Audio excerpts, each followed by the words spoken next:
अस्सलाम वालेकुम नाज़रीन, प्रोग्राम दरअसल के साथ आपका मेज़बान बिलाल एहसन हाज़िर है। नाज़रीन, आज जब हम इस स्टूडियो में प्रोग्राम के लिए बैठे हैं और हम गुज़श्ता हफ़्ते पे एक ताराना निगाह डालते हैं, तो हमें मुल्क में सियासत के साथ-साथ मईशत की भी जो है हमें अफ़रा-तफ़री जो है नज़र आती है।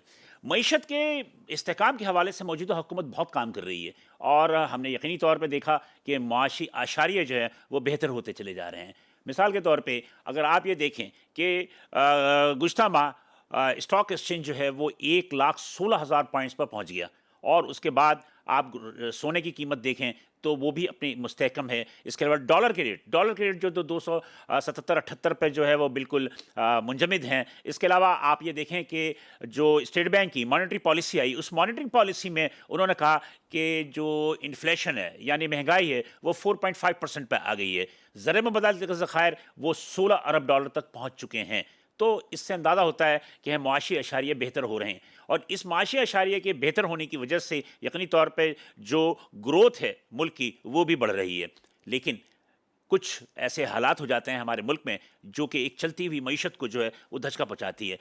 यकीनी तौर पे आपके इल्म में भी होगी ये बात कि गुज़श्ता हफ़्ते से जो एक पीटीआई की अपनी एक जो सियासी अफ़रा-तफ़री है यानी एहतजाज का जो एक उनका मोटो है और या उनकी तरफ से जो एक अवामी बगावत के हवाले से जो उनकी अपनी एक पैगाम है, उसके हवाले से एक कंट्रोवर्सी है और इस कंट्रोवर्सी की वजह से 9 मई में जो भी वाक़यात हुए थे, उस पे जो फ़ौजी अदालत ने यहाँ पर जो सज़ाएँ दी हैं, उस सज़ाओं की वजह से यकीनी तौर पे अमेरिका से हमें जो है दबाव आ रहा है कि मुल्क को कि वो उसके रिहा किया जाए। यूरोपियन यूनियन की जानिब से, बरतानिया की जानिब से जो है ये प्रेशर है और हम जानते हैं कि चूँकि हम एक आईएमएफ के प्रोग्राम में हैं और आईएमएफ के प्रोग्राम में रहते हुए और आईएमएफ के प्रोग्राम को कौन यस और कौन नो करता है, हम सब जानते हैं। तो लिहाज़ा मुल्क में एक प्रेशर है, जिसकी वजह से स्टॉक एक्सचेंज पे फ़र्क पड़ा और स्टॉक एक्सचेंज जो है वो 1,16,000 के पॉइंट से नीचे आ गई और इस वक़्त जो है 1,06,000 के करीब जो है वो स्टॉक एक्सचेंज की सतह आ गई है।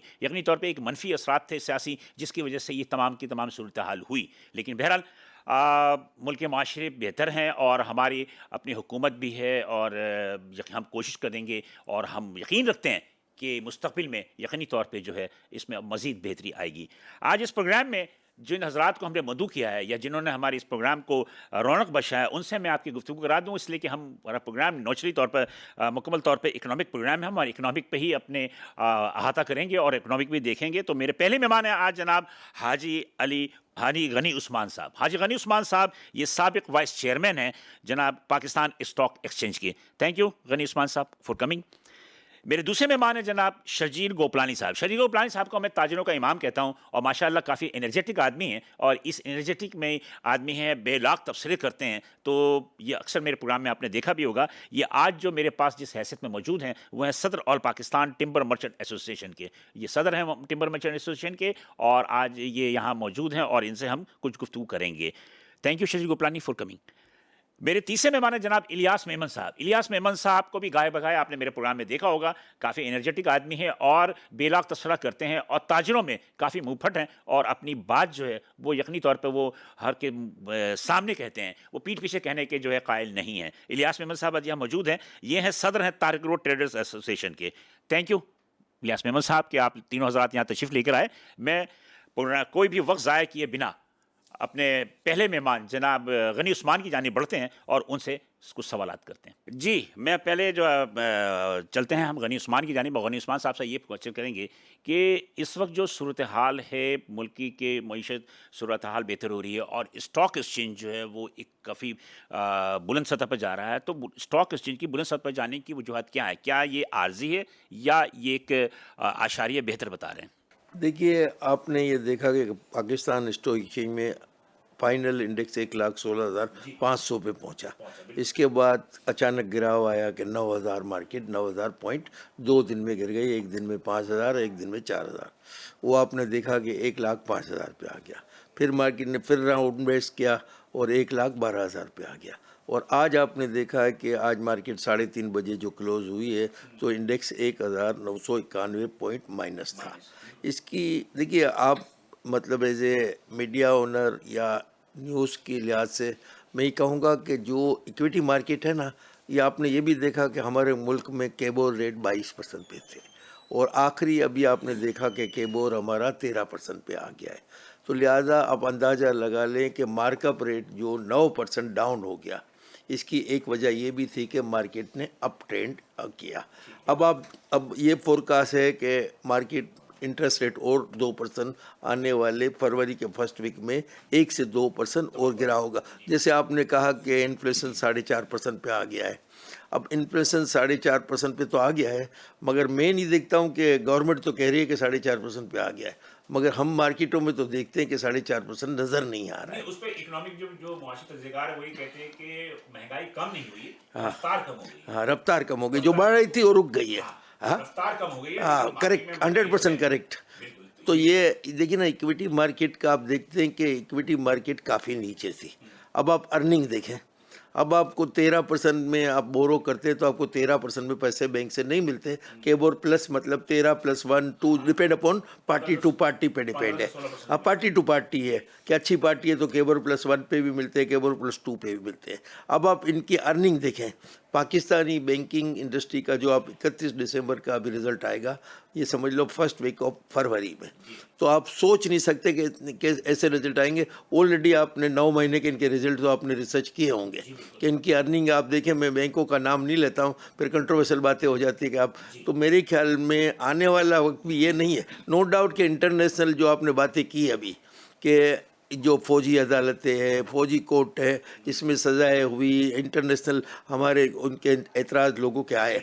मैं भी इस फेवर में हूँ कि भाई जिस आदमी ने जो काम किया है उसको शायद, आज भी मैं देख रहा हूँ कि हमारी पॉलिटिक पार्टी जो तहरीक इंसाफ मुल्क की बड़ी पार्टी है, उसने आज भी डिमांड की है कि आप जुडिशल कमीशन, सुप्रीम कोर्ट के सीनियर जजों का जुडिशल कमीशन बनाएं। हमें कोई इतराज़ नहीं है, और जिन्होंने अगर जो गड़बड़ की है तो उसको सज़ा होनी चाहिए। ठीक है। तो तो मेरे आप ये क्या, समझते हैं कि ये कुछ सियासत की वजह से भी कुछ देखिए स्टॉक ना, ये फर्क पड़ा या करेक्शन है? करेक्शन करेक्शन है। देखिए ना, आप ये देखिए कि ट्रेंड आज से 6 महीने आ गया मार्केट 80,000 की थी।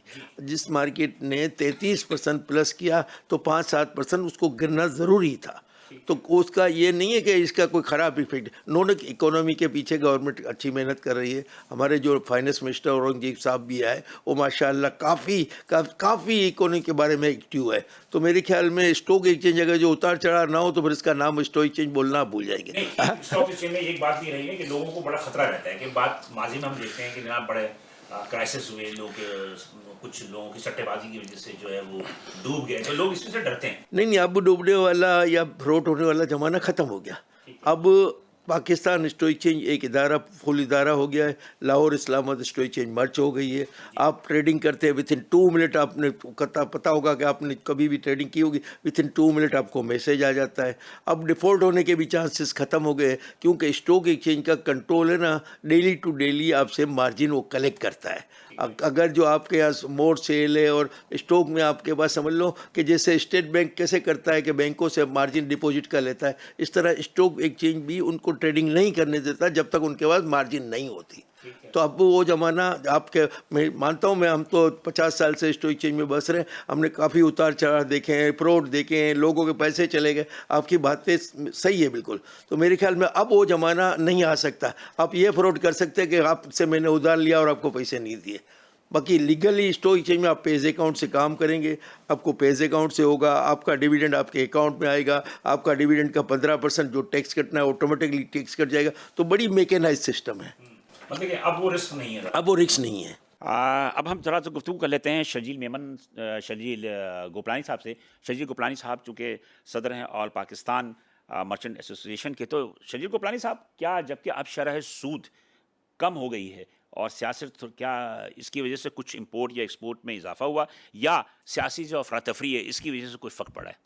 ये सियासी सूरत हाल के साथ मंदी तो आपकी कसाद बाजारी तो इस वक्त आपके पिछले 1.5 साल से चली रही है ना। करेक्ट। और वो रुकी नहीं रही। जो अभी आपके जो इन्फ्लेशन रेट की जो बातें हो रही हैं, बेसिकली आपका जो है बिजनेस रुकी है, इसकी वजह से आपको ये एडवांटेज नज़र आ रहा है कि महंगाई रुक गई है। बेसिकली अगर आपका बिजनेस चल रहा होता तो आपको ये ऐसा नहीं नज़र आता कि ये महंगाई रुक गई है। हाँ। क्योंकि इस वक्त बिजनेस है ही नहीं, लोग अंडर कॉस्ट माल बेच रहे हैं मार्केटों में, जिसमें करेक्ट। कोई दो राय नहीं है इस वक्त। क्योंकि इस वक्त कैश फ्लो मार्केटों में, कुव्वत खरीद नहीं है। कुव्वत खरीद नहीं है, मार्केट से कैश फ्लो बिल्कुल गायब हो चुका है इस वक्त बिल्कुल टर्नओवर जो है वो बिल्कुल स्टॉप हुआ है। आज की मैं आपको बताऊं कि इस वक्त मेरी मार्केट में डिप्टी कमिश्नर इनकम टैक्स के साथ पूरी टीम घूम रही है और दुकानों पे जा के बोल रहे हैं यार एडवांस टैक्स भर दो।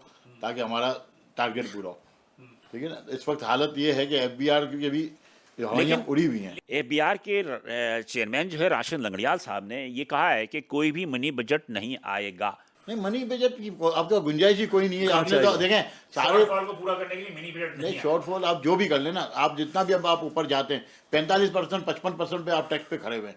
अब इससे ज़्यादा आप क्या ऊपर जाएंगे? 35% तो आप स्टार्ट ले रहे हैं। करेक्ट। ठीक है, तो 30 लाख के ऊपर आप 35% आप मांग रहे हो अपना टैक्स, कौन काम करेगा? 9% में दुबई जाके काम नहीं करूंगा।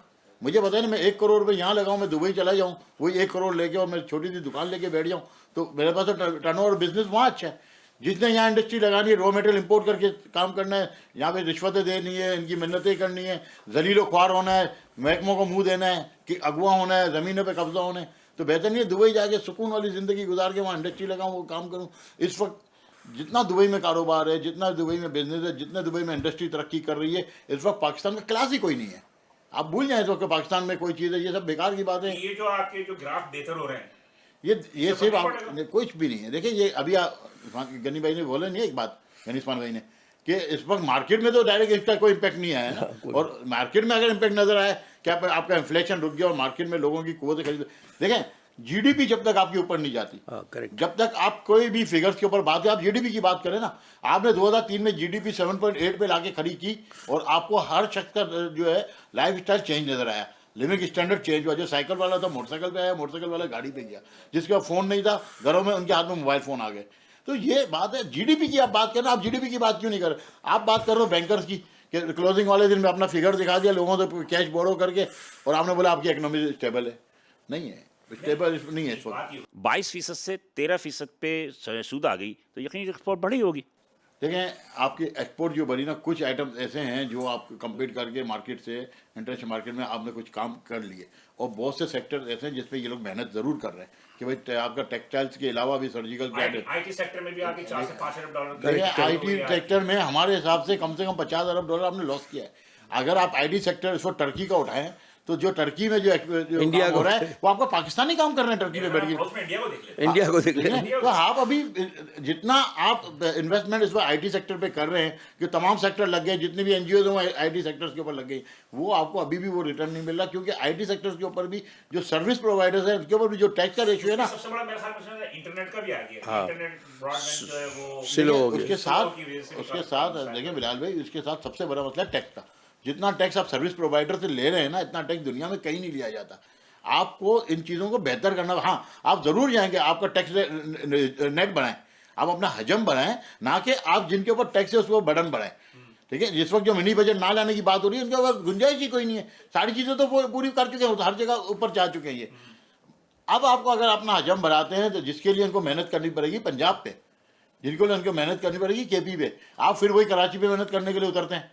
तो क्या आप अब ये चीज़ें जो है ना, इन चीज़ों को थोड़ा सा सही करना। बात कर सकते हैं, लेकिन केपी में चूंकि जो हालात हैं सियासी, उन सियासी हालात की वजह से मैं ख्याल देखिए आप लोगों को एतमाद दें, आप एक एटमॉस्फेयर दें, एक फ्रेंडली एटमॉस्फेयर दें, हर बंदा आएगा, हर बंदा इस मुल्क से प्यार करता है।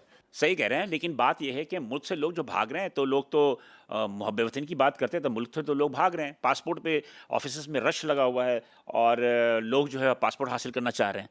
भाई पासपोर्ट तो आज आपको मिल ही नहीं रहा ना टाइम पे, आप एडवांस आप जो है जी आपकी बात दुरुस्त है, लेकिन मोहब्बत वतनी जो है ये खुद गर्जी है। मोहब्बत वतनी जो है हमारी वो गर्ज के साथ है। ये कोई भी आदमी जो है वो ये नहीं कर सकता कि वो हब्बुल वतनी की वजह से मुल्क नहीं छोड़ेगा, लेकिन हब्बुल वतनी जो है वो एक खुद गर्जी भी है, और यकीनी तौर पे जो है वो एक मसलहतन भी जो है लोग कहते हैं कि हम हब्बुल वतनी हैं, लेकिन उनको मौका मिलता है तो वो मुल्क से बाहर चले जाते हैं।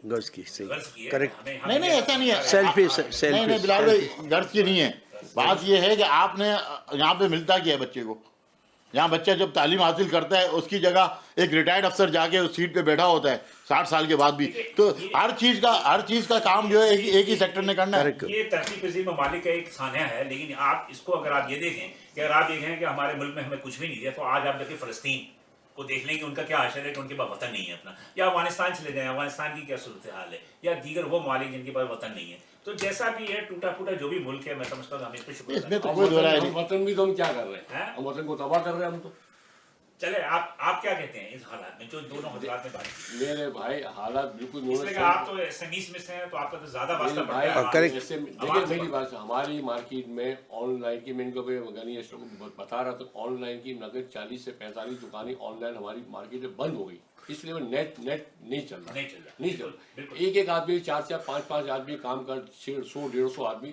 फारिग हो गए, और ये कहना बिजली के बिल चढ़े हुए, सब किराए पे दुकान, परेशानी है। यानी हुकूमत ने एक पार्टी को खत्म करने के लिए मुल्क की ऐसी की तैसी कर दी है। करेक्ट। बिल्कुल ऐसी की तैसी कर दी। मैं बैठ के बात करें, कोई भी है कोई भी बैठ के बात करे, बैठ के मसला हल होगा ना, कैसी भी बात है। यानी कि इसको सोच रहे हैं दबाने से नहीं होगा, दबाने से आपको और उभरता है।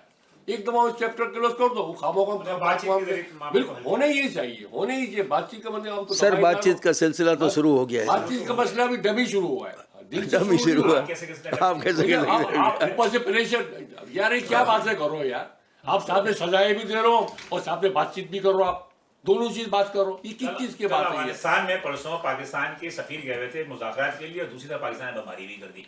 भाई बमबारी करी नहीं करी, लेकिन मेरे भाई हमारे इस साल 1200 शहीद, हमारे जवान शहीद हो गए, 1200 आदमी, यानी कि कितनी बड़ा फिगर है ये। अमेरिका में 20 साल तक जंग हुई है, 20 साल ईरान 2000 आदमी शहीद हुए हैं, 2 आदमी।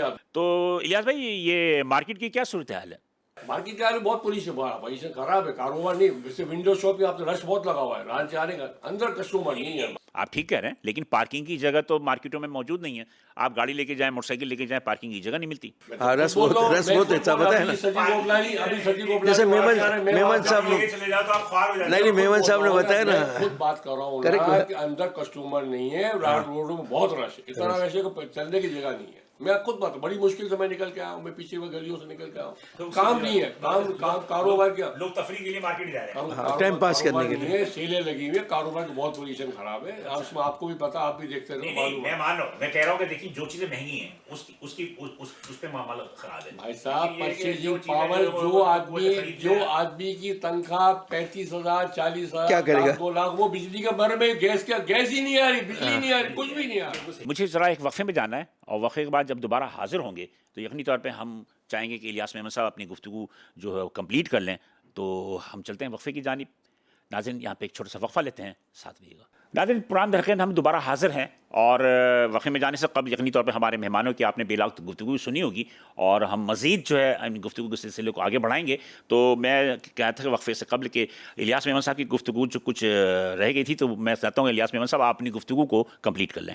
मैं कहता हूँ जब तक मुल्क के हालात सही नहीं, जब तक मैशत के हालात सही नहीं होंगे, वैसे के वैसे रहेंगे। 2.5 साल में, ये तो 77 साल से तो है, लेकिन 2.5 साल में मुल्क की ऐसी की तैसी कर दी, तो वो बर्बाद कर दिया मुल्क को। मेरे ख्याल इससे ज्यादा बुरे वक्त आ चुके हैं। बुरे वक्त या बुरा आदमी परेशान है। 77 साल में बेकार है, 77 साल कौन हुकूमत, किसने हुकूमत? अच्छा, आप ये कह रहे हैं कि सियासत की वजह से सियासत है ना, आप खुद अंदाजा कर ले, हर आदमी परेशान है। मैशत है ये, मैशत कहाँ से सही हुई? खराबी है ना, मुझे कहाँ से, कौन पीछे बोलने वाला? बैक पे कौन है?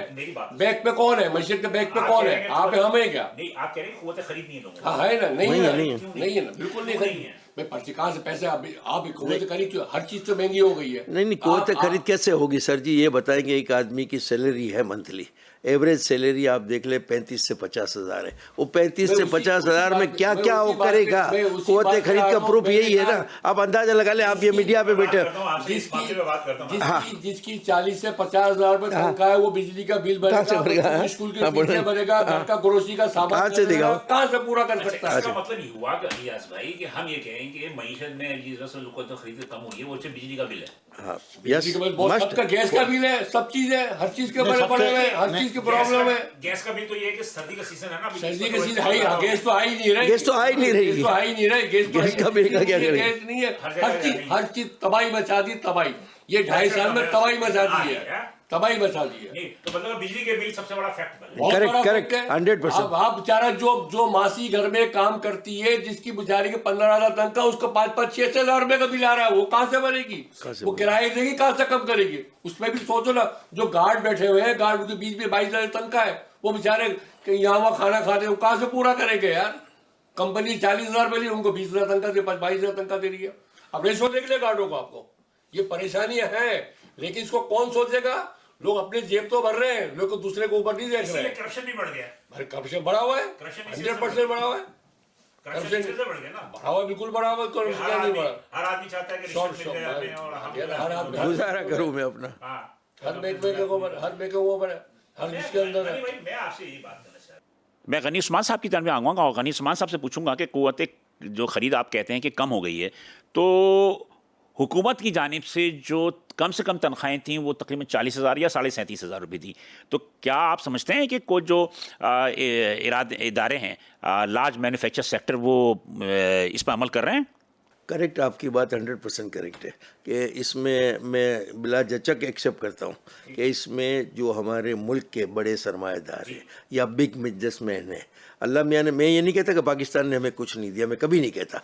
पाकिस्तान में आज से हम 3 बैठे हुए हैं, अगर हम तीनों अपनी हिस्ट्री 30 साल पीछे जाएंगे तो हमें अपनी पोजीशन हमें पता है, और अल्लाह की मेहरबानी ऐसा नहीं है। फिर भी बातें जो है ना कि भाई ये देखिए ना कि जो चीज़ें हो रही है कि इकोनॉमी डेवलपमेंट के लिए, अब सैलरी का आप कह रहे हैं, अगर जो बिजनेसमैन, जैसे इन्होंने मेमन साहब ने बताया कि एक दुकान वो चला रहा है और उसके 5 नौकर है और 5 नौकर को 40-40 हज़ार दे रहा है, तो 2 लाख रुपए उसकी मंथली तनख्वाह हो गई, प्लस इलेक्ट्रिक बिल हो गया या टैक्सेस हो गए, तो उसे डेली अगर जो 10,000 रुपये नहीं कमा सकता तो कैसे वो अपनी दुकान चलाएगा? उसका बिजनेस के इस मजबूरी के तहत ही सैलरी और बेकारी है। आप दुकान को छोड़ दें, मैं तो कह रहा हूँ लार्ज सेक्टर मैन्युफैक्चरिंग जो है, लार्ज सेक्टर मैन्युफैक्चर, आप कारखाने चले जाएं, हाँ करेक्ट, मुझे पता है वहाँ ठेकेदारी निजाम है, हाँ पता है, ठेकेदार जो है वो 20-25, 25-25 हज़ार लोगों को वहाँ भर्ती करते हैं। करेक्ट, नहीं, उसमें कसूर किसका है?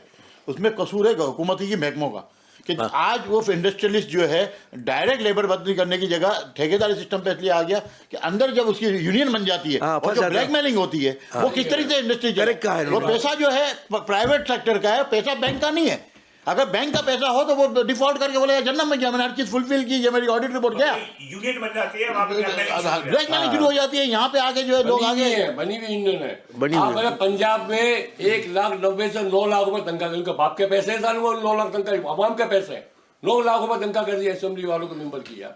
नहीं मतलब ये देखिए एमपी एमएनए, यस 100%। ये हमारे पैसे किसके? आवाम के पैसे, इनके बाप के पैसे थोड़ी है, कोई अपनी जेब से थोड़ी पैसा दे रहे हो कोई। जी आप दुरुस्त कह रहे हैं, लेकिन माजी में एक कहावत है कि माजी में अंग्रेज़ों के दौर में अमीर लोगों को जो है वो बड़े ओहदों पे रखा जाता था। अमीर लोगों को बड़े ओहदों पे इसलिए रखा जाता था कि वो पेट भरे हुए लोग होते थे, पैसा बहुत होता था, जिसकी वजह से करप्शन वो नहीं करते थे और करप्शन में जो कमी होती थी। अरे क्या करप्शन तो वैसे भी हो रही है, क्या कौन करप्शन नहीं कर रहा है यार? अब कैसे कौन करप्शन नहीं कर रहा है? एक बिल्डिंग वैसे भी हो रही है, मतलब इदारों की बेहतरी इदारे और जो है काम नहीं कर रहे। बेकार 50 करोड़ रुपए देंगे, 50 करोड़ रुपए, 50 करोड़ रुपए पूरे लगा देंगे क्या? वो खा जाएंगे, आधे पैसे तो खा जाएंगे वो, मतलब कम खाएंगे। एक हाई राइज बिल्डिंग की रिश्वत क्या है पैसे भाई? बिलाल भाई, एक हाई राइज बिल्डिंग की कराची में रिश्वत क्या है? हाँ ये पूछ लो क्या है रिश्वत क्या है? एसबीसी की बात कर रहा हूं, रिश्वत की बात कर रहा हूँ मैं टैक्स, मतलब मैं वो फिक्स थोड़ी है। नहीं 5 करोड़ रुपए से शुरू होती है रिश्वत, 5 करोड़ मैं आपको रुपए। बता, डीजी के अलग है, उससे नीचे के अलग है, उससे नीचे मैं बताऊँ सिंध बिल्डिंग कंट्रोल में नक्शा पास करवाने के 12-15 करोड़ रुपए दे रहे हैं और असल भी 2-2.5 करोड़ रुपए, बाकी पैसे जेब में जा रहे हैं।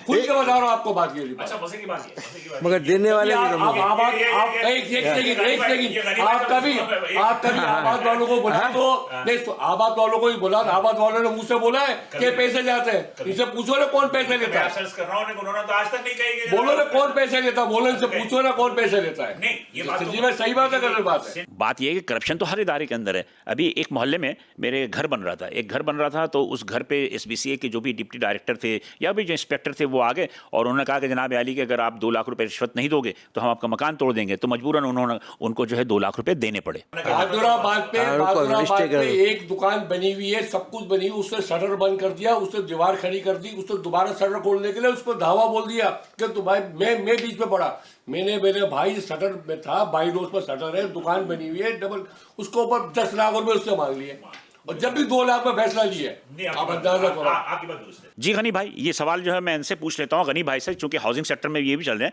जी गनी भाई, नया नाज़माबाद जो है वो यकीनी तौर पे बहरिया टाउन या डीएसी के टक्कर का नया नाज़माबाद है और काफ़ी से ज़्यादा पॉपुलर भी हो रहा है हाउसिंग प्रोजेक्ट में। तो क्या आपके साथ भी यही प्रॉब्लम है कि ये तमाम की तमाम चीज़ें जो हैं वो इदारों को रिश्वत देने के बाद जो है आप तमाम चीज़ें कंप्लीट कर रहे हैं?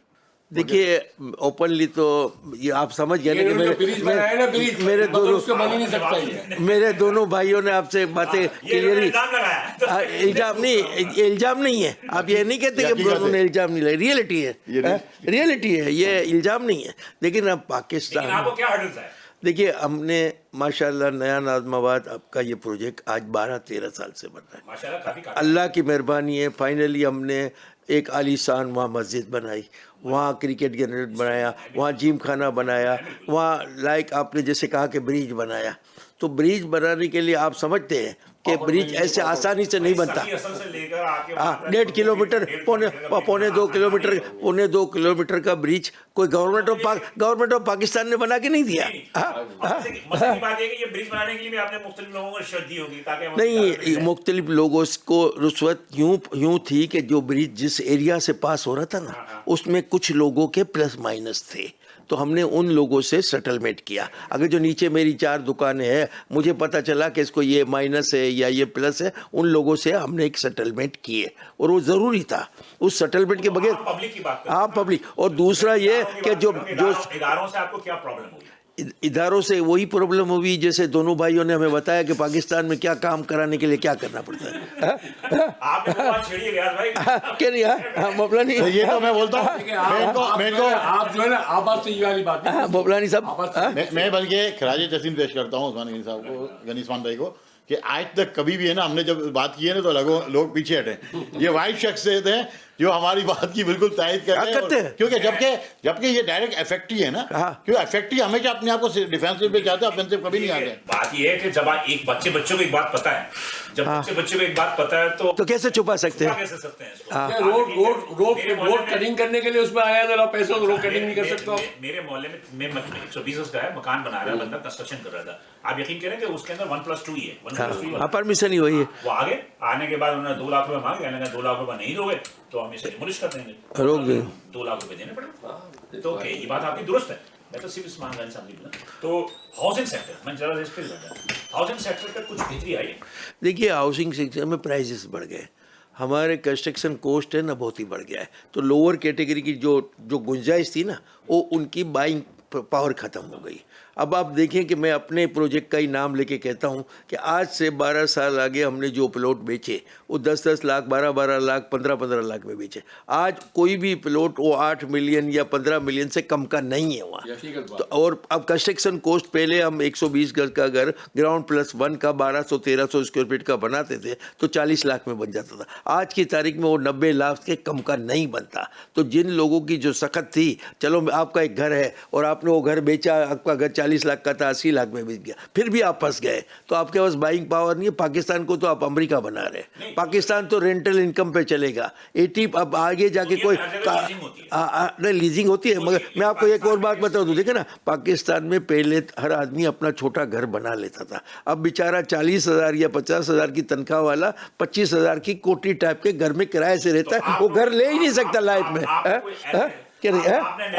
जी कोई ऐसा स्कीम लेकर आया आप अपने नया नाज़ाबाद के लोग जो गरीब हैं उनके जो है ज़रूरियात पूरी हो सकें, या उनके लिए जो है वो घर के जो ख्वाब है वो पूरा हो सके? नहीं, पहले तो हमारा मकसद ये था कि यहाँ लोग कोस वाले लोग रहेंगे, और हमने पहले दिन जो ओपनिंग की ना, हमने 3,000 प्लॉट आपने बेचे जो 7 लाख रुपए की कोस्ट थी, और 5 साल का हमने इंस्टॉलमेंट दिया। आज वो 3,000 में, आज की तारीख में मैं आपको फिगर बताता हूँ कि 1800 आदमी अभी वही है, और उसमें से 900 लोग उसी घरों में आबाद हो गए।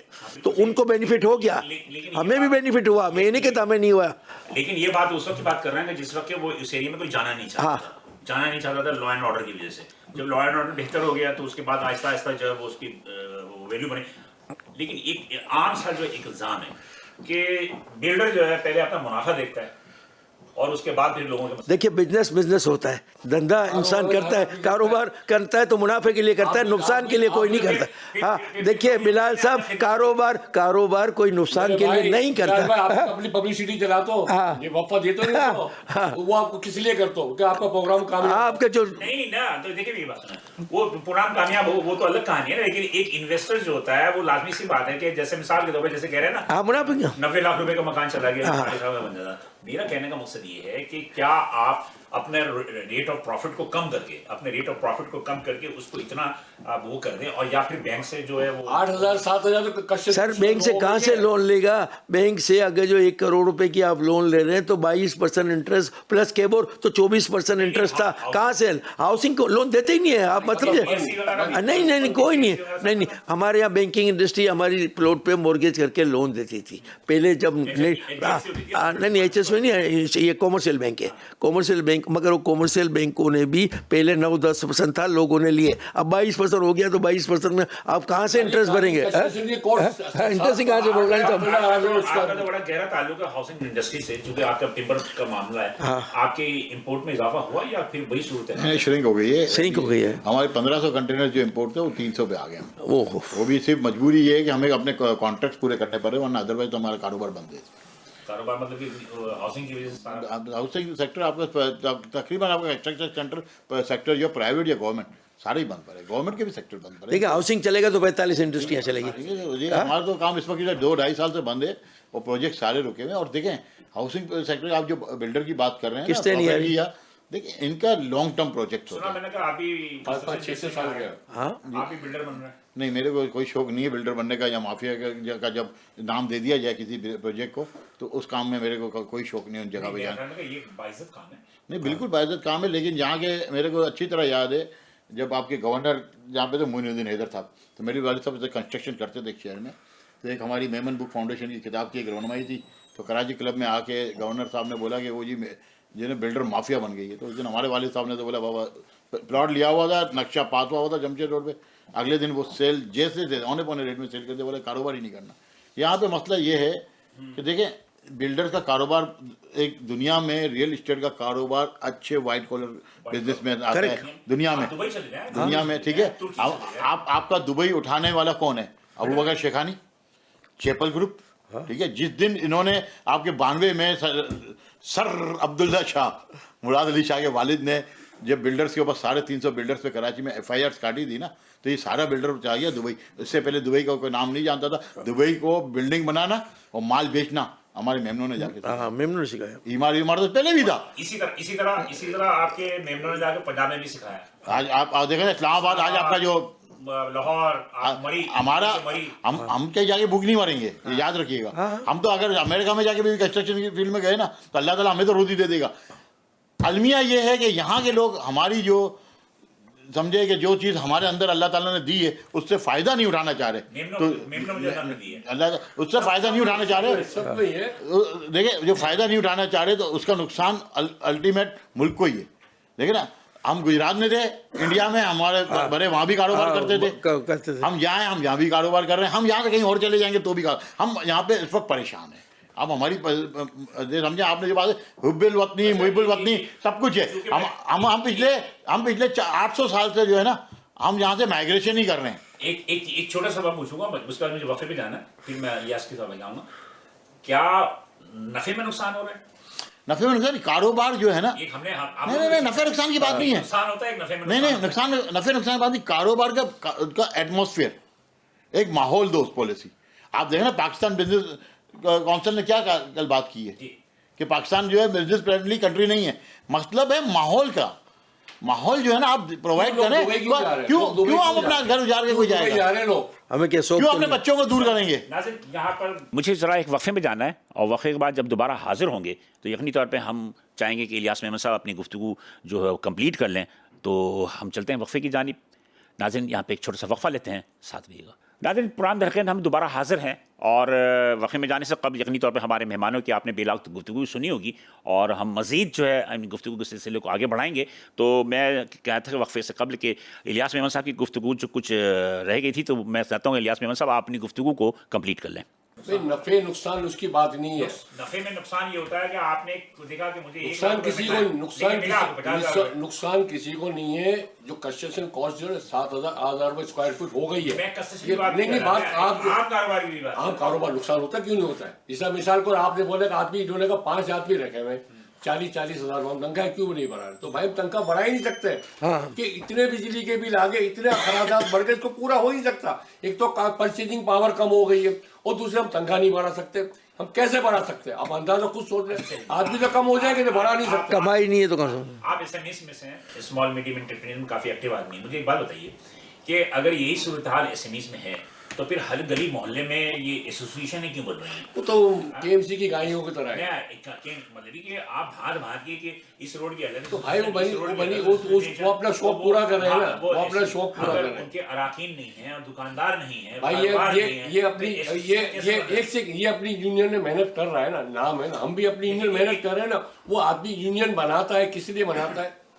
25 करोड़ आबादी का शहर, 25 करोड़ आबादी का शहर नहीं, आप गलत जा रहे हैं। 25 करोड़ आबादी का शहर है, 2,500 अगर यूनियन है शहर में तो होनी चाहिए। ठीक है, आप मेरी बात सुने। आरबीसी साहब आते हैं, मिसाल के तौर पर आरबीसी साहब उन्होंने लार्ज मैन्युफैक्चरर्स को उन्होंने बुलाया, उन्होंने मीटिंग की, या प्राइम मिनिस्टर साहब आए। कितने लोगों को बुलाया? कितने लोगों को बुलाया? हाँ, कितने लोगों को बुलाया? कितने 50 लोगों को बुलाया? कितने लोगों को बात करने की इजाजत मिली? नहीं, मेरी बात तो अरे आप जवाब देना इसका। आप जब मैं भी जवाब ही मांग रहा हूँ ना आपसे। सवाल तो पूछ लो। मैं उसमें एडिशन कर दूं, एक बात खुली। ठहर मैं एक देखिए, बात करने के लिए भी आर्मी चीफ आए, आर्मी चीफ ने मुलाकात की। आर्मी चीफ को आपको ये पता है कि मुलाकात करने से पहले ये पूछते कि आप क्या सवाल करेंगे। मैं ये बोलने वाला बात काट मैं गली बात नहीं काट रहा, मेरे सवाल से ये सवाल करता है। सही है ना मेमन, कि क्या बात करेंगे वो? मिसाल के तौर पे आपने कहा कि ये जैसे शरीफ साहब ने कहा 2,500 एसोसिएशन तो कोई बड़ी बात नहीं है 25 करोड़ के बाद। अब मुझे बताइए कि एफबीआर का चीफ आता है, आर्मी चीफ आते हैं या प्राइम मिनिस्टर आता है, एसएमईस को अगर वो बुलाएंगे तो 2,500 एसएमईस को बुलाएंगे? नहीं, हम मीटिंग में गए। मैं आपको जवाब दे देता हूँ। मैं जवाब मेरे पास यहीं बैठ गए, यहाँ पे बैठ के बहुत सारे लोगों ने कहा जनाब हमें नहीं बुलाते, हमें नहीं बुलाते, हमें नहीं बुलाते। भाई जब सब तो नहीं है, बात ये है कि अगर उन एसोसिएशंस में भी एक इत्तेहाद हो जाए कि भाई मेरे ये तर्जुमान गनी उस्मान साहब है, मेरे तर्जुमान इलियास बोपलारी साहब, लेकिन यहाँ तो ये होता है कि हर आदमी चाहता है कि उसकी चेहरा जो है ना मीडिया पे आए। एक गवर्नमेंट ऑफ पाकिस्तान का क्राइटेरिया, गवर्नमेंट ऑफ पाकिस्तान ने तमाम चैम्बर्स के अंदर एसएमईज और लार्ज मैन्युफैक्चरिंग सेक्टर्स या लार्ज टैक्स पेयर्स का सेक्टर बना के दे दिया। ठीक है, एसोसिएट एंड कॉर्पोरेट जिसकी डेफिनेशन। ठीक है, जो गवर्नमेंट का इदारा बुलाएगा वो जो कॉर्पोरेट सेक्टर्स और जो आपका एसोसिएट सेक्टर है उसी को बुलाएगा। अब हमारे साथ अलमिया ये है कि पिछले साल से 20 साल से चैम्बर ने इस कानून को लागू नहीं किया। इसकी वजह से आपके एसोसिएट के मेंबर उस मीटिंग तक नहीं पहुंच सकते। पहली बात। नंबर 2, अब अगर यही मीटिंग निगरान वज़ीर आज़म आए थे अनवारुल काकड़ साहब, उन्होंने एसएमईस को बुलाया, हम गए, मौजूद थे ना, भी मौजूद थे ना। भाई चंद आदमी, हमने नाम नहीं दिए, उन्होंने खुद ने नाम दिए, हमको नहीं पता किसने नाम दिए, चैम्बर वालों ने नाम नहीं दिए। कमिश्नर जो इनको पता है कि कौन सामने, मैं जवाब दे रहा हूँ ना। आप मेरे भाई, इसका मतलब है आपका नाम अगर दे रहे हैं तो इसका मतलब ये है कि आप पुराने एसोसिएशन चला रहे हैं। आप जो है भाई मेरे को पता है कि इलियास जवाब देता है, इसको मालूम है जवाब देगा। हमने जवाब दिया ना, मैं तो खड़े को बोलने दिया, हमने सारी बातें करी है। लेकिन मेरे भाई आर्मी चीफ ने जो 50 आदमी को बुलाया, पहले से बात करने की पाबंदी कर दी। ये बात आपको बोलनी है, दूसरी बात नहीं बोलनी है। तो भाई अब क्या करेगा? मेरे से खड़ा हो तो बोल देगा, मैं तो खड़ा भी कोई को बोल दूंगा। मैं तो परवेज मुशर्रफ का दौर है, मुझे अच्छी तरह पे आया था। हमारा डायलिसिस का मसला, हमें पैसे नहीं मिल रहे थे, ये आके खड़े गवर्नर हाउस में बैठे होते। मैंने गवर्नर साहब हमें पीछे, परवेज मुशर्रफ साहब हमारी बात सुन लो, उसने सुनी मेरी बात, हमारे पैसे रिलीज करवाए। मेरे साथ भी तो खड़ा को बोल देगा। चलो नवाज शरीफ के तो मैं खड़ा को बोल दूंगा, मैं नहीं डरता। मैं चैम्बर में बोल देता हूं। लेकिन भाई मैं बोलने ना बोलने की बात नहीं कर रहा, मैं नहीं कर रहा। आदमी ये थोड़ी, हम थोड़ी बोलते हैं, नहीं बोला। अरे इलियास साहब, आपको मैं ये समझाने की कोशिश कर रहा हूँ कि एसोसिएशन की जो भांत किसी एसोसिएशन हो गई ना, इन एसोसिएशन वालों को चाहिए कि अलायंस बनाए और उनमें अपना मुत्तफक तौर पे 1-2 बंदों को तर्जुमान मुकर्रर करें। अगर हुकूमत का कोई इदारा अगर आपसे गुफ्तगू करना चाहता है तो ये शख्सियात बात करेंगे ऑन बिहाफ इतने सारे एसोसिएशंस के। हमारे यहाँ मसला से ये कि हमारे यहाँ हर एसोसिएशन का जो चेयरमैन है या सदर है वो चाहता है कि मुझे पर्सनली नहीं, आपकी ये बात से प्रेजेंटेशन अच्छा हो जाएगा, जो अच्छा स्पीकर होगा, अच्छा समझाने वाला होगा, सबकी बात जो है वो एक आदमी कर उसको समझा देंगे सब। हम लोग वीडियो को नहीं बुलाएगा, एक को बुलाएगा, हमको नहीं बुलाएगा वीडियो में। नहीं, ये बात गलत है। एसोसिएशन में होनी चाहिए। देखिए एसोसिएशन, आप अगर मेरे बयान भाई एक दूसरे पे किसी पे भरोसा नहीं है, ये एक दूसरे पे किसी पे भरोसा नहीं है। बोले मैं क्यों नहीं गया, मैं रह गया। तो मैं आप क्या कहना चाह रहा हूँ? हम आपस में बात तो है ना, ये बात तो हमें कब बोलना नहीं है। ये बात फेडरेशन में चैम्बर में नहीं है, सब में नहीं है, सब में जी। ये पता है कि चैम्बर का प्रेसिडेंट जाएगा या सीनियर वाइस प्रेसिडेंट या वाइस प्रेसिडेंट, फेडरेशन का प्रेसिडेंट जाएगा, सीनियर या वाइस जाएगा, प्रोटोकॉल मेंटेन होता है। प्रोटोकॉल मेंटेन होता हाँ, है। maintain आज होता है, क्या correct, protocol correct है। आप हम अभी जो इलेक्शन हुआ था कराची चैम्बर का, एक काशिफ चौधरी साहब आए लाहौर से और एक प्रेस कॉन्फ्रेंस थी कराची प्रेस क्लब में, हमने तो वहां देख लिया, झगड़ा हो गया कि जनाब मुझे सीट नहीं दी, तुम यहाँ बैठ गए, तुम यहाँ बैठ गए। आप ऐसा देखिए, हक है ना। यूनियन में बैठने में हक चैम्बर किसी को ऑफिस में बैठे हुए हो, कि मुझे आगे नहीं बैठा, मुझे पीछे बैठा। ये तो चलता है। देखिए, एसोसिएशन को बेसिकली चैम्बर को जवाब दें, और चैम्बर का और फेडरेशन जो है उसका काम है आगे गवर्नमेंट से नेगोशिएट करना। बात जो है वो असल जो है आपका प्रोटोकॉल जो है, अब हर बंदा बोले मैं हूँ, तो आपने चैम्बर को वोट दे दिया ना, खत्म। अब चैम्बर आपका काम कर रहा है, आप घर बैठ जाओ। अपना आदमी नॉमिनेट अब कर आप दिया। घर जाओ, अब चैम्बर को काम करने दो। हमने वो प्लान चलिए, नहीं बातें करने की हाँ, नहीं, correct। चलिए बताइए, क्या चैम्बर या फेडरेशन एसएमईज की प्रॉब्लम को हल करने के लिए कुछ बात काम कर रहे हैं? करे मेरे ख्याल नहीं में नहीं, कुछ भी नहीं कर रहे। नहीं, नहीं, ये बताएं। एक मिनट, बारी, हाँ बताएं, बारी कर रहे हैं। देखिए, मेरे ख्याल में अभी आप देखें कि पाकिस्तान में एसएमई का एक इदारा है ना, अगर जो इसके लिए हमारा तो कराची का सेमेटा है। एक सबसे बड़ा चैम्बर एक कराची का है, इसके बाद पाकिस्तान में लाहौर चैम्बर है जी। और फेडरेशन समझ लो पूरे चैम्बरों पाकिस्तान का की इदारा है। ठीक है। अब फेडरेशन में जो नॉमिनी आए हैं वो आप देख रहे हैं कि करंट ईयर अब पहले 1 साल का इलेक्शन था, अब 2 साल साल का हो गए, इलेक्शन जी, हो बिल्कुल गया। तो आपने फेडरेशन की कारकर्दगी को देखा होगा कि 1 साल में पाकिस्तान फेडरेशन ने क्या किया। नो डाउट कि मैं चैम्बर की फेवर करता हूं कि चैम्बर एक ऐसा इदारा है, भोपलानी साहब को भी पता होगा, शायद मेमन को भी पता होगा, जिसके लीडर जो जुबैर जो मोतीवाला साहब जी, है, जी। माशाल्लाह उनकी पूरी टीम, जहाँ तक मेरी नॉलेज है कि वो एसएमई के बारे में काम कर रहे हैं, काम कोशिश कर रहे हैं, और फेडरेशन भी चाह रहा है। लेकिन पाकिस्तान में एसएमई डेवलप होगा ना तो ही पाकिस्तान बढ़ेगा आगे। नहीं मतलब ये कि क्या लार्ज मैन्युफैक्चर सेक्टर जो है वो इस बात को तस्लीम करता है कि एसएमईज का किरदार है कारोबार में? बिल्कुल है। लेकिन मैं नहीं समझता कि उनको इज्जत तो नहीं दी देखिए, जाती। मेरा लार्ज इंडस्ट्री से वो इज्जत तो देखो, नहीं शुगर सीमेंट लार्ज इंडस्ट्री से मेरा ताल्लुक है। हम हमेशा एक्सेप्ट करते हैं कि एसएमई का इदारा ही आगे बढ़ेगा तो हमारा कारोबार चलेगा। आपका माल बिकेगा। हाँ, हमारा कारोबार चलेगा ना हमारा कारोबार चलेगा। एसएमई आपका जो है ना खत्म ही हुआ है। इसकी वजह ये है कि चैम्बर ने हमेशा जो आपका लार्ज जो है सेक्टर है उसको हमेशा सपोर्ट किया है। आप देख लें, उनकी फैक्ट्री में पानी नहीं रुकता, लेकिन आपके घर में पानी नहीं आता। देखिए वो पानी खरीदते हैं, देखिए यार, वो जिस कॉस्ट में पानी हम भी खरीदते हैं ना पानी तो। उन्हीं की बात, आपकी बात कर रहा हूँ। आपको नहीं बताऊं, फैक्ट्री में नहीं, घरों में भी खरीदते देखिए हैं। भाई, अगर आप पानी के 20,000 का टैंकर खरीदते हैं ना, हाँ। तो आपकी पेप्सी की बोतल इतने सस्ते में नहीं बिकेगी। बेकार की बातें, ठीक है, बेकार की बातें। जो बात ये है, इनके सारे काम चल रहे हैं। नाम ना लें। लेकिन मैं तो आपको सीधी सी बात मैं भी नहीं ले रहा कि कोई भी चीज आपकी टेक्सटाइल सेक्टर देख ले, जितनी भी आपको रिबेट और जितना फैसिलिटीज, अभी टीडेप, आप कल के आपके हाउस बिल्ड एशिया लगा हुआ था। टीडेप ने कराची चैम्बर को प्रमोट जरूर किया है, लेकिन फेडरेशन आपको नजर नहीं आएगी। नहीं नजर आएगी। टीडेप ने अपना किबला दूसरी तरफ कर दिया है। टीडेप फेडरेशन को लेके नहीं चल, जबकि टीडेप फेडरेशन का इदारा है, ठीक, लेकिन फेडरेशन को लेके नहीं चल रहा है। वो टीडेप सिर्फ अपनी जाती अंडर कॉमर्स मिनिस्ट्री आप है। देखे ना, एक इदरीस मेमन का कैबिन बना के दे दिया कि भाई ये आपका चलाएगा। कौन सा वो एक सालाना जो प्रोग्राम होता है वो माई कराची। माई कराची। बस यार माई कराची पूरे पाकिस्तान का, कराची का को देखता है और पूरे पाकिस्तान को देखता है। आपने उठा के एक चैम्बर के अंदर एक खास बंदे को लाइफ टाइम दे दिया। इनिशिएटिव तो उनका ही है ना, कराची है, चैम्बर का है है इनिशिएटिव। ना, भाई, आपने उसके छोटे पिता सराज कासिम तेली मरहूम ने अपने दौर में 2004 या 5 की बात है जो उन्होंने शुरू किया था। इनिशिएटिव तो Yes, उनका है ना। correct। तो चलिए, इनिशिएटिव आप लोगों ने क्यों नहीं लिया? अब वो उन्होंने लिया तो वो चला रहे हैं। ठीक है, फेडरेशन आप और जिस तरह वो चला रहे हैं माई कराची, मैं समझता हूँ वेरी गुड।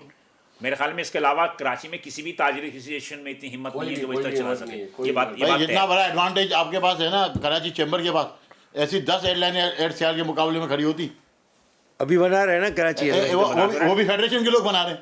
नहीं वो भी उसमें शेयर होल्डर्स होंगे, सारे। उसमें चाहे वो एसएम चैम्बर के तनवीर हों। है, एसएम तनवीर है। नहीं और भी आप शेयर ले सकते हैं। नहीं बबलर साहब, मैं उसमें क्लियर आप कर शेयर दूं। ले सकते हैं। देखिए उसमें ये जैसे ये हनीफ गौर साहब उसको जो हैंडल कर रहे हैं, और हाँ मैं भी हूँ माशाल्लाह। मेरे ख्याल में उसमें कोई पाबंदी नहीं है कि आप शेयर होल्डर नहीं बन सकते। देखिए ना, एक ये तो इस वक्त पब्लिक लिमिटेड कंपनी बन रही है, इन्होंने अपनी इन्होंने प्राइवेट लिमिटेड कंपनी बनाई है, उसको पब्लिक ऑफर भी करेंगे। जल्दी से बोले कि आप क्या कहना चाहेंगे इस हवाले से कि इस वक्त जो कारोबार की जो सूरत हाल है इसके जिम्मेदार कौन है? हुकूमत के अलावा। हुकूमत ही कह रहे हैं। तो हुकूमत लेकिन किसको बोलूं, क्या मैं अपने आप को बोलूंगा क्या? या इनफरादी तौर पे हम वफाक गवर्नमेंट, टैक्स दे रहे हैं हम सारे। टैक्स तो इतना टैक्स देने को पूछो मत। दे ही नहीं भरपूर सकते। टैक्स है, 55%, 57%, 60% टैक्स है। पूरा Direct tax है, सारा indirect पूरा tax है ना। कसूर वफाक हुकूमत का है। सियासी हालात सही नहीं है। जब तक पानी सियासी पीनो। हालात सही नहीं होंगे, जब तक ये कारोबार सही नहीं होगा, जब तक ये बैठ के बात नहीं करेंगे, ये धमाधम मस्क अंदर भी होता होगा, हालात भी खराब होंगे। इसमें आर्मी चीफ को बैठ के बात करनी पड़ेगी और जो PDM 2 है उनको भी बैठ के बात करनी पड़ेगी। PDM 2 इसके अलावा हल नहीं है। ओके। और चेंबर जो काम कर रही है ना, वो मेरे माइक पास अलावा मेरे पास काम ही टाइम नहीं कर तक सकती। खत्म हो गया। मुझे सिर्फ 2 लफ्ज़ों में बता दीजिएगा कि आप क्या कहना चाहते हैं कि पाकिस्तान की मुस्तकबिल के हवाले से, 2 लफ्ज़ों में। देखिए, पाकिस्तान के मुस्तकबिल तो बहुत ही अच्छा है। पाकिस्तान है तो हम हैं, और जी, शकील साहब। इंशाल्लाह पाकिस्तान जिंदा रहेगा और पाकिस्तान के लिए हम सबको मिलके काम करना है। जी शरीफ, जल्दी से 2 लफ्ज़। ब्यूरोक्रेसी अपना किबला दुरुस्त कर ले, पाकिस्तान का तो मामला रहना ही है, बाकी 2 चीज़ें चलती रहेंगी। जी यस सर। जब तक ईमानदार की आदत नहीं होगी, मुल्क चलने वाला नहीं है। Thank you sir. तीनों आज़ाद की अपनी गुफ्तगू सुनी, यकीनी तौर पर मैं समझता हूँ कि इसमें बिल्कुल सही बात है कि 80 से 90% जो हुकूमत की अपनी पॉलिसी का ही असर होते हैं, लेकिन इनफरादी तौर पर भी हमें इस मुल्क की तरक्की के लिए, इसकी बका के लिए काम करना चाहिए। जो लोग टैक्स नहीं देते वो टैक्स दें, और टैक्स देने के बाद जो अपना हक जताएं। लेकिन बहरहाल देखते हैं कि हम मुस्तकबिल पाकिस्तान का इंशाअल्लाह ताला बहुत ही ताबनाक है। बिलाल हसन को इजाज़त दीजिए। इंशाअल्लाह अगले हफ्ते इसी दिन इसी वक्त आपसे दोबारा मुलाकात होगी। अल्लाह हाफ़िज़।